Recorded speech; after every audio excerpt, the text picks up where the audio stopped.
Kini ang Atraka Balita 943. Padayon karon ang gipangutana sa katauhan sa dakbayan sa Tanay Lambigit niining katukuran sa Tanay City General Hospital kung nganong wala pa kini mapurma ang mao nga tambalana.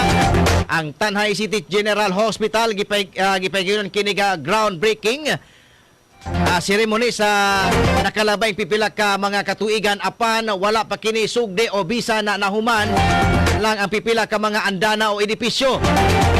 Ning abot na lang og pandemya wala kini magamit or niabot na lang ang pandemya og kini unta magamit. Unta ni kini karon labi na kadtong mga pasyente nga pwede i-isolate ang mga pasyente nga dunay sintomas sa COVID-19. Giklaro karon ni Second District Representative Congressman Manuel Chiquiting Sagarbaria sa segundo distrito ning probinsya sa Negros Oriental nga ang Tanay City General Hospital ang wala pa kini makaliquidate sa unang pundo nga giuna naghatag sa Department of Health. Gani si Congressman Sagarbaria adun naman kini nga gigahin nga 30 milyones alang sa pag-ayuda sa maong tambalanan apan tungod kay dili ma-download ang maong salapi o kwarta kay adun na may pending nga liquidation report nga ipasa sa DOH gikan sa syudad sa Tanhay.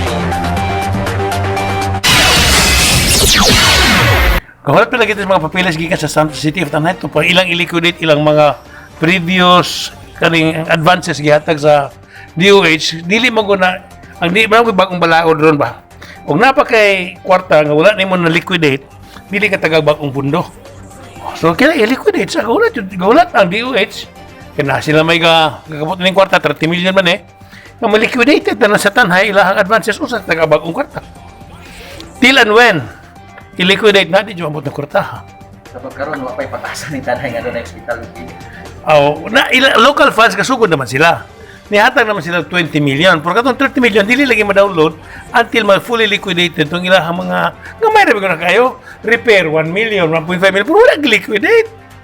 Siya yung sulti ni Mayor, liquidate na naharo katong 30 million, ma-download na.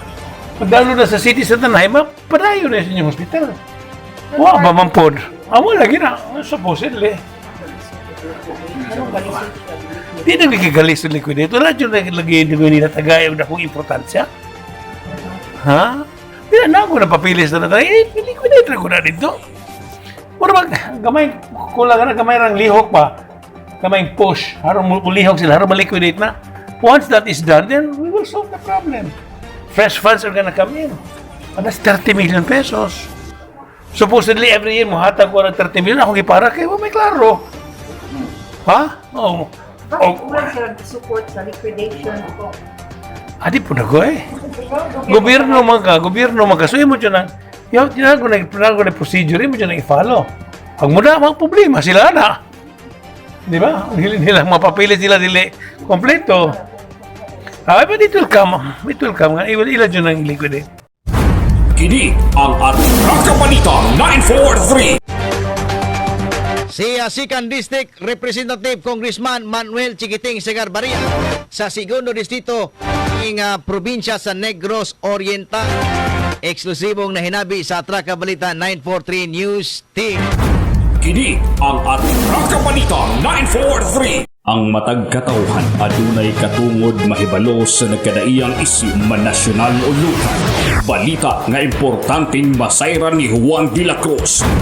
Prinsipyo, katungod o baruganang tintugan. Kini ang Atraka Balita 943. Atraka Balita 943. Programa ngang tumong og tuyo mao ang pagpahibalo sa katauhan. Atraka Balita 943. Serbisyo publikong wala ipinili. Atraka Balita 943. Atraka Balita 943. Sa inyong mga radyo, Lunes hangtod Biyernes, alas 6:30 hangtod alas 8 sa bunta diri lamang sa pinakapatas nga sibiyahan 94.3 City Light FM at Atraka Balita 943.